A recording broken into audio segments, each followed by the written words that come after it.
Mac and James. They were waiting for him. "I must find a bicycle bell somewhere before they see me," he puffed, and he chuffed quickly away from them. Freddie looked everywhere, and then he saw it. A shiny new school bell. "Hooray!" he whistled.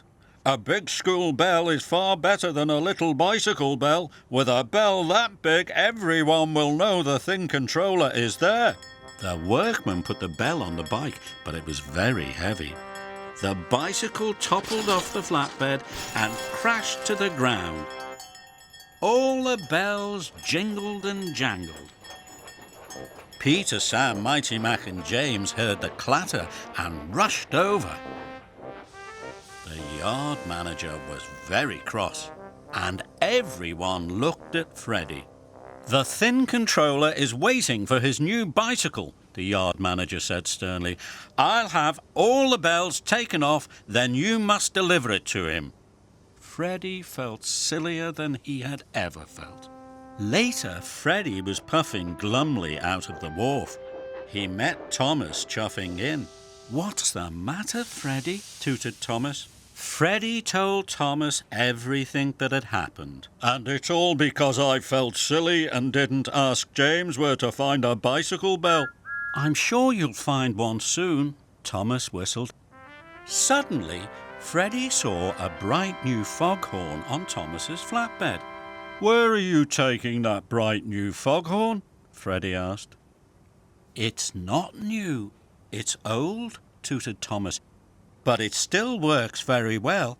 It has just been cleaned and painted." "Now I know just what to do," Freddie cried excitedly. And he puffed quickly out of the wharf. The thin controller looked at his new bicycle. "There's no bell," he gasped. "Yes, there is, sir," Freddie whistled. He asked the yard manager to take the old bell from the old bicycle. The yard manager polished it once, then he polished it again and put it on the new bicycle. It was as good as new. The thin controller was very happy. "What a good idea, Freddie," he smiled. And James had to agree. Freddie didn't feel silly anymore. He felt very proud. Ding-A-Ling rang the thin controller's bell, and Freddie toot-tooted back. There was trouble. "Oh no," groaned Thomas. "I'm back at the dairy, right where I started." Suddenly, Thomas saw Harry rumbling towards him. Thomas backed away as fast as he could, but he didn't see Bert pulling up behind him. Thomas bumped into Bert, the stinky cheese shot into the air and splattered down all over Thomas, Bert and Harry. "Now we're really stinky," moaned Harry. "The most stinkiest engines ever," groaned Bert. Harry and Bert rushed straight to the washdown. Thomas wanted to go to the washdown too, but Thomas's cheese was all over the track. "What am I going to do?" he puffed sadly. Then the dairy foreman arrived. "Thomas, there is another cheese load ready at the dairy, but you'll have to puff quickly," said the foreman. "The boat is waiting for you." Soon, Thomas was racing to the docks with a new delivery of cheese. Thomas could smell the stinky cheese.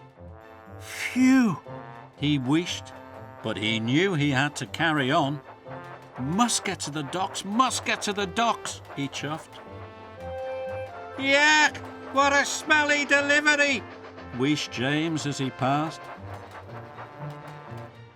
Even though his friends could smell the stinky cheese, Thomas chuffed on. When he arrived at the docks, Diesel was there being unloaded. You really are the stinkiest steam engine on Sodor, Thomas, he oiled. Thomas has brought the stinky cheese, cheered the dock workers. Well, John Thomas, said the Fat Controller, Sodor cheese is famous for being really stinky, and this is the most stinky Sodor cheese I have ever smelt. You are a really useful engine. Thank you, sir, puffed Thomas. Now, go to the washdown, added the Fat Controller. Just then, Harry and Bert arrived at the docks. They were shiny, clean and fresh from the washdown. Diesel, Harry and Bert, boomed the Fat Controller. Now you can shunt the stinky cheese. Oh, no, groaned Harry, Diesel and Bert. Phew, puffed Thomas. What a stink! Madge raced to the village. She drove down more dirt tracks. Oh, no, Madge moaned. I hope I can still get clean in time. Rheneas and Scar Lowy were waiting in the village square. Their paintwork gleamed, their domes glistened in the sun. You look grand, said the Thin Controller. He was very proud of his little engines. Then Madge arrived. She was filthy. The Thin Controller was surprised. Oh dear, he said. You're very dirty. Don't worry, revved Madge. I'll go and get washed and wiped right now.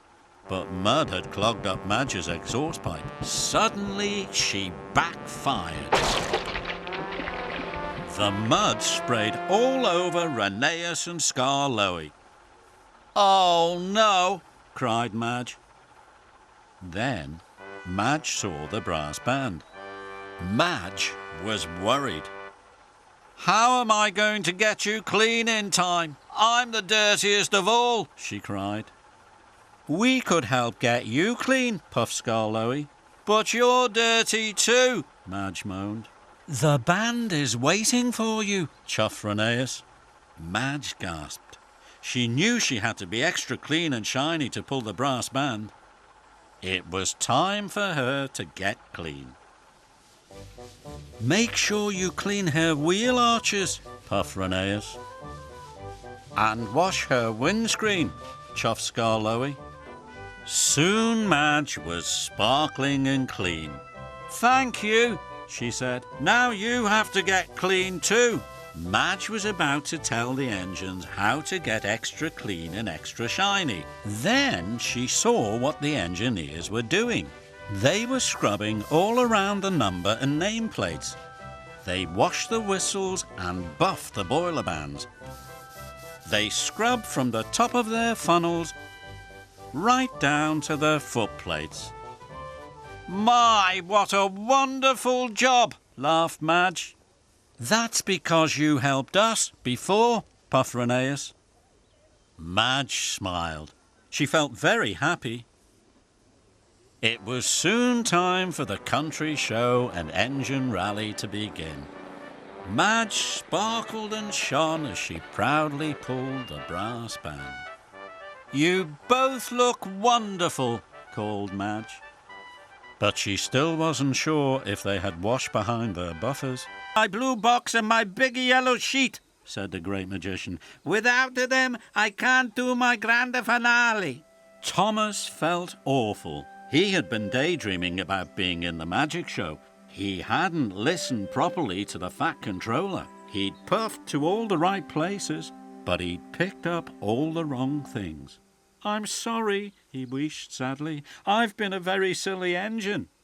The magic show was about to start. Then an idea flew into Thomas's funnel. Please help me unload the flatbed, then I will pick up all the right things. In no time at all, Thomas was unloaded.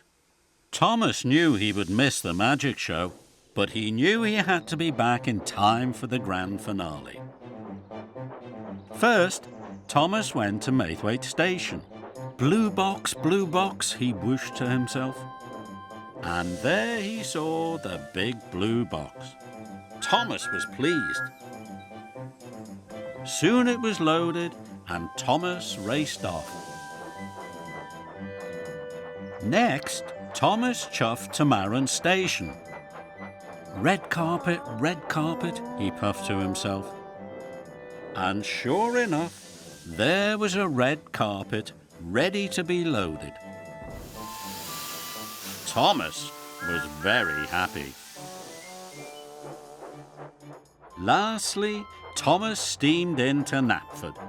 Yellow sheet, he sang to himself. And there was the big yellow sheet. It was quickly loaded onto Thomas's flatbed, and Thomas raced back to the party. Thomas arrived back just in time for the grand finale. Thomas had missed almost all of the magic show, but he was pleased that he had done his job properly. The great magician began the grand finale. Abracadabra! Thomas was amazed. The children clapped and cheered. Shazam! Oh! cried the children. And now for my best magic trick.